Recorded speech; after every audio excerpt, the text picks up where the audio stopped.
Hotel में ढूंढ रहे थे मूसा अलैहिस्सलाम।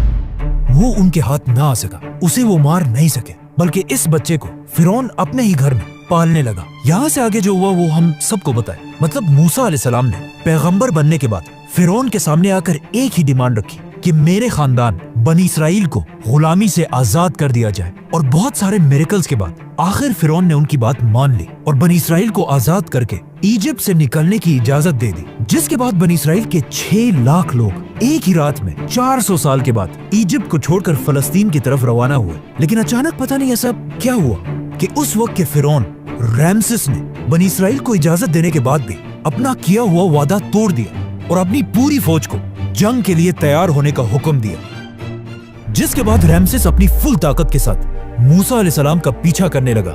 लेकिन जैसे ही वो बनी इसराइल को खत्म करने के लिए उनके बिल्कुल करीब पहुंचा, एग्जैक्ट उसी वक्त अल्लाह ने मूसा अलैहिस्सलाम और बनी इसराइल को बचा लिया और रैमसेस, फिरौन और उसकी पूरी फौज को इस पानी में गर्क कर दिया।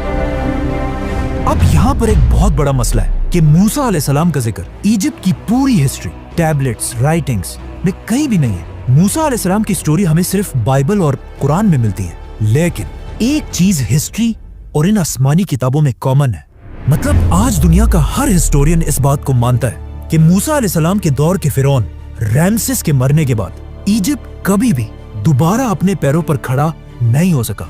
मतलब मूसा अलैहिस्सलाम ने सिर्फ एक फिरौन को नहीं बल्कि इजिप्ट के पिछले 3000 साल की हुकूमत को हमेशा के लिए खत्म करने की शुरुआत की थी।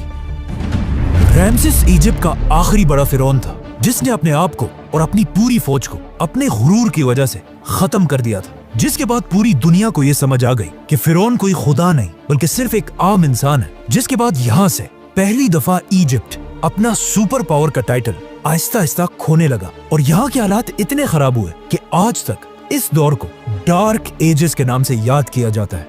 जिसके कुछ ही अरसे बाद इजिप्ट के पास फलस्तीन में दुनिया की एक नई सुपर पावर सामने आई जिसके बादशाह का नाम था सुलेमान अलैहिस्सलाम। इसी तरह आने वाले वक्तों में इजिप्ट की ताकत कमजोर होती गई और इतनी कमजोर हुई कि बहुत सारी एम्पायर्स ने यहाँ पर हमला करके इसे फतह किया, जिनमें से एक बादशाह का नाम था अलेक्जेंडर द ग्रेट।